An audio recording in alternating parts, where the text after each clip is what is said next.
Here we have the new 2025 Toyota RAV4. This one comes in the LE trim level in silver sky metallic, and then we have black fabric interior.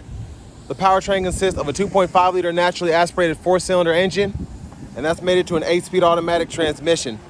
This one's a front wheel drive model. I apologize in advance for this doggone wind noise, but front end here we do get our LED headlamps along with the LED daytime running lights.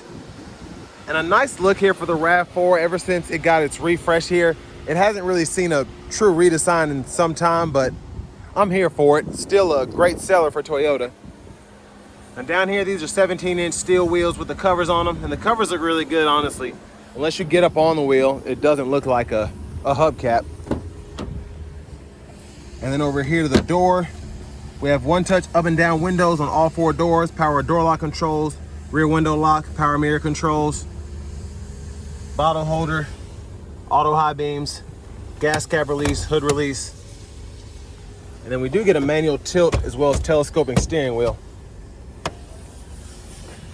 And then here's our 6-way manual driver's seat. We can pump the seat bottom up or down, move the seat back, forward and back, and then move the seat bottom forward and back as well. But a huge thanks to John Roberts Toyota here in Manchester, Tennessee, for allowing me to review this RAV4 today. I'll leave a link below in the description. But if you're looking to find the best price on one of these closer to home, click that second link down below. It takes just a minute to fill out your information, and I'll make sure the local dealers are fighting to get you the best price on this or whatever new vehicle you might be interested in. Now, I tried to set that seat up front adjusted for someone of my size, being 6'3" with longer legs, and I mean, legroom is great. Knees aren't touching the back of the seat at all. Seat back pocket on the passenger side, rear AC vents, and then we do get an optional dual USB-A charge port here. But there's a look at the front from back here. Middle seat folds down, bottle holders in the middle. And then LED reading light in the back. Grab handle here. You can hang a shirt or a pair of pants on there if you need to. Then child locks on the side, lock, unlock there. There's the gas cap. But as we come around to the back end, really like the modern yet nostalgic look for the RAV4. Like, you could tell it's a RAV4, but it just looks, again, slightly updated. The dual exhaust down below. A manual lift gate. And then this does have the all-weather mats on this one in particular. So lift that up and your spare tire is underneath there. Like the side pocket. And then the top tethers are integrated on the back of the seats themselves if you ever need those for your car seats. But as we come around to the rear passenger side, if you want to fold the seats down, pull this lever here. You have a little bit of recline there, but for the most part, it's just used to release. You can fold that flat, run longer objects through to the front, and then just slap it back into place. And your lower anchors are right there. Now I'm going to show you the window sticker. You can pause near where you need to take a closer look at anything. Hopefully you can see pretty well.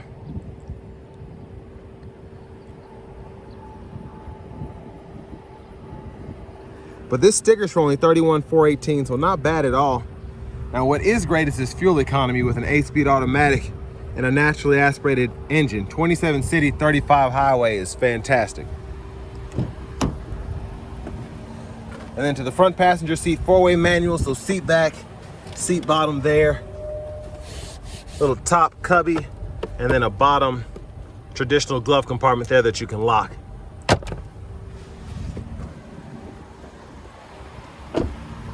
Now as we come back around to the front, just a quick look in the engine bay. But 203 horsepower, 2.5 liter naturally aspirated 4-cylinder there.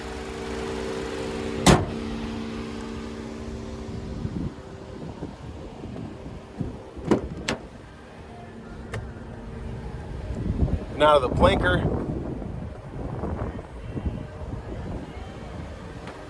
Yeah, I don't know why this wind just picked up all of a sudden. But incandescent bulbs, you can easily swap those out with LEDs if you wanted to, but 99.9% of RAV4 buyers will not care. But a nice hard plastic vinyl steering wheel here. I like the feel of it and the look, even though it's the cheaper one.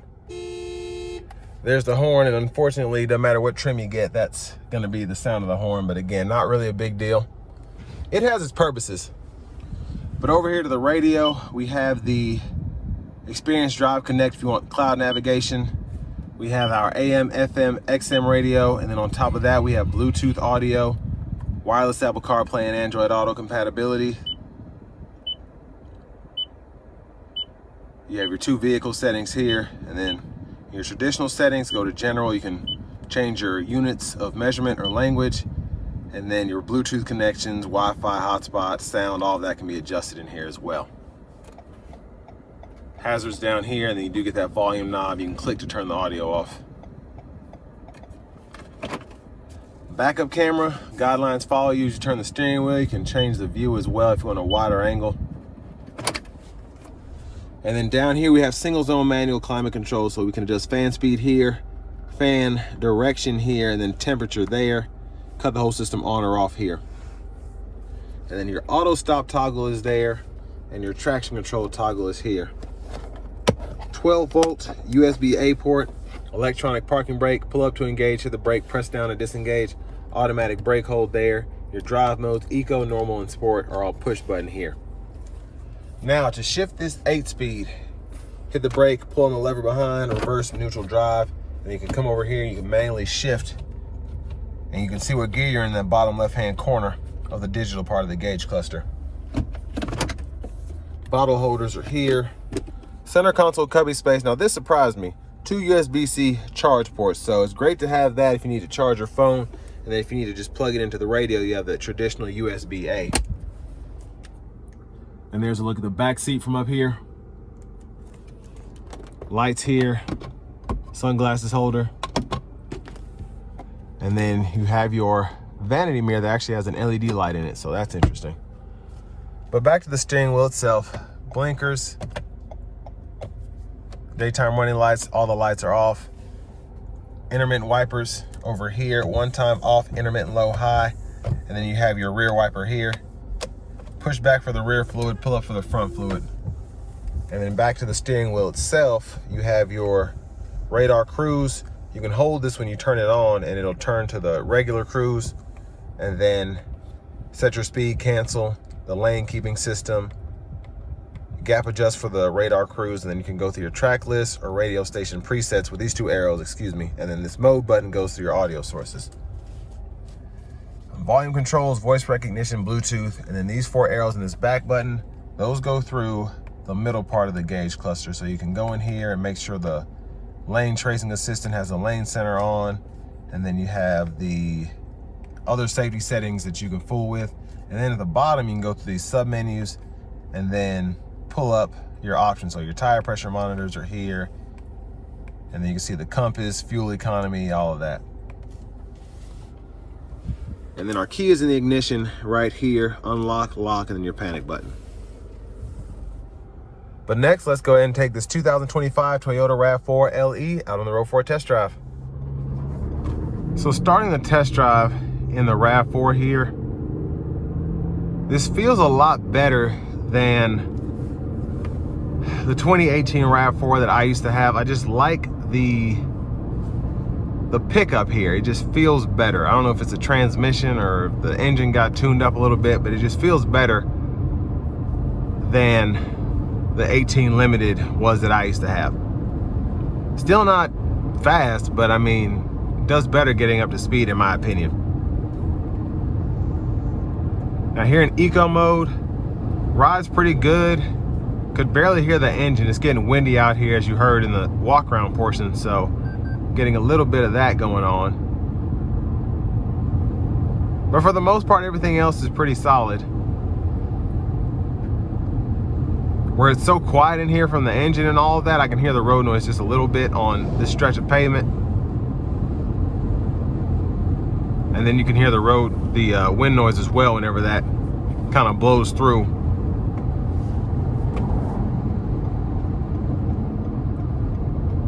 But for the most part, like how it drives. I don't know if it's the steering wheel or what, but this also feels less flimsy than it used to be as well.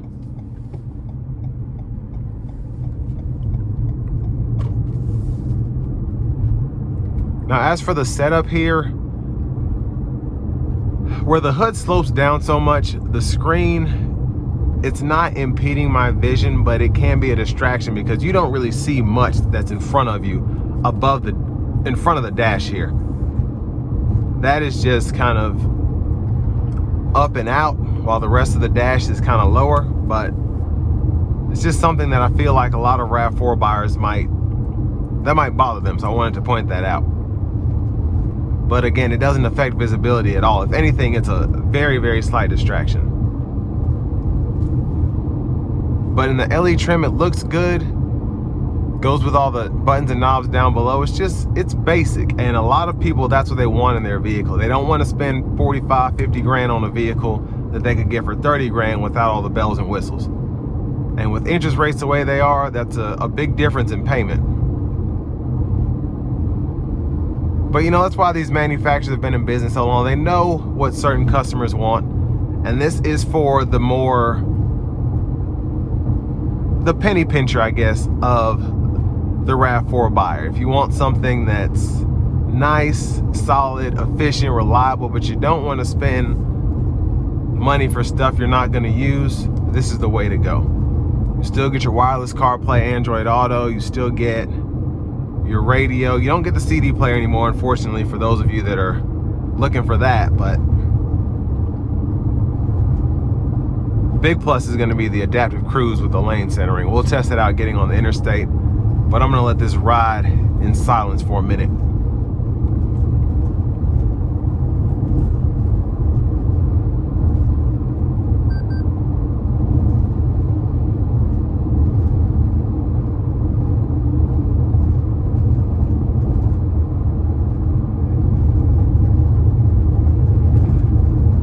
Now again, this road doesn't really do it justice because it is an industrial road. There are trucks that come, 18-wheelers come up and down this road all day, every day, and hasn't been paved in who knows how long. But the road noise is still pretty good. The ride quality is still pretty good. It's just one of those vehicles that is solid, and that's why it's been one of the best sellers in America for so long. Easy to drive. Looks relatively cute, if I say it, but it's just a good SUV for somebody who would normally drive a four-door car. Plenty of space, you ride up higher, it looks good to you, and you're still getting very good fuel economy.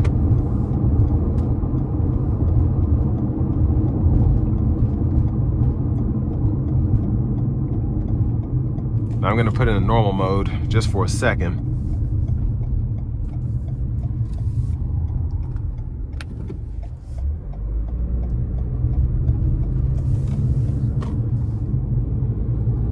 So not really a big difference in pickup, in my opinion, between the Eco and the normal, but I mean, there is a difference. Now I'm going to put it in a sport and hopefully I can give it a good pull getting on the interstate here.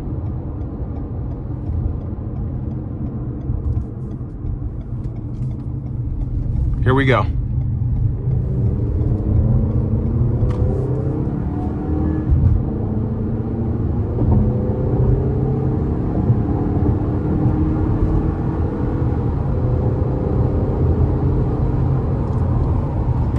So certainly wasn't flooring it, but I mean, it got up to speed adequately for it going downhill. We're gonna set up the safety system now. Lane centering, adaptive cruise. But I want to give one more thanks to John Roberts Toyota in Manchester, Tennessee for allowing me to review this RAV4 today. I'll leave a link below in the description. If you're looking to find the best price on one of these closer to home, click that second link down below. It takes just a minute to fill out your information, and I'll make sure the local dealers are fighting to get to the best price on this or whatever new vehicle you might be interested in.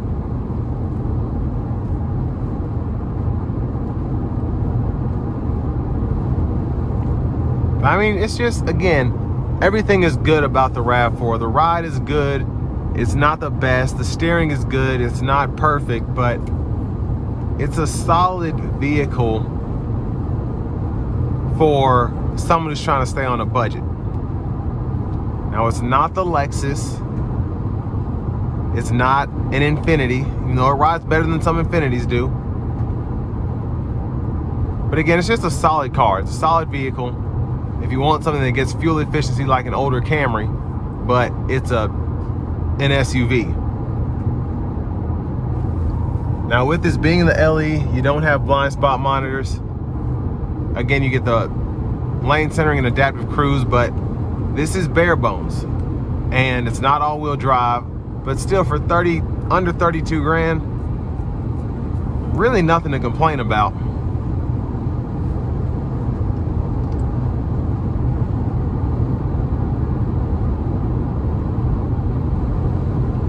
But I think whoever gets this will be pleased with it because, again, they don't care about the manual seat. They don't care about whether the seats are heated or the sunroof, all of that.